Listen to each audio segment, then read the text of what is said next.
Red July Sheikh হাসিনার জন্মদিন উপলক্ষে তারা এই কর্মসূচি রেখেছে। জুতা নিক্ষেপ এবং জন্মদিন উপলক্ষে একটি কেক নিয়ে আসা হয়েছে এবং সেই কেকটি কেটে তারা কুকুরকে খাওয়াবে বলে জানিয়েছে। আমরা যেমনটি আপনাদেরকে দেখানোর চেষ্টা করছি ঠিক টিএসসি এলাকার রাজু ভাস্কর্যের সামনে থেকে, এবং তারা এখানে একটি ব্যানার লাগিয়েছে এবং সেটিতে জুতা নিক্ষেপ করছে।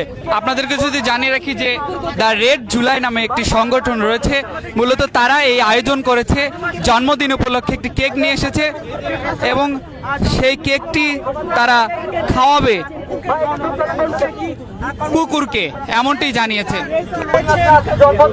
আমরা সেই জন্মদিন উপলক্ষে প্রতিকৃতি হচ্ছে জুতা নিক্ষেপ এবং তার জন্মদিন উপলক্ষে আমরা একটা কেক কেটে একটা কুকুরকে খাওয়াবো। হ্যাঁ, আমরা কুকুরটাকে ঘুরিয়ে সাথে তুলনা করবো এবং কেকটা তাকে খাওয়াবো।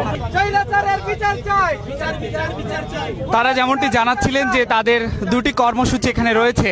শেখ হাসিনার জন্মদিন উপলক্ষে একটি জুতা নিক্ষেপ কর্মসূচি, আরেকটি কেক কেটে, যে কেকটি এখানে নিচে দেখছেন সেই কেকটি কেটে তারা বিশ্ববিদ্যালয় ক্যাম্পাসে কুকুর যেসব রয়েছে তাদেরকে খাওয়াবে এবং ছোট্ট একটি শিশুকে দিয়ে তারা কিন্তু এখানে জুতা নিক্ষেপ করাচ্ছে, সেটি আপনাদেরকে দেখানোর চেষ্টা করছি।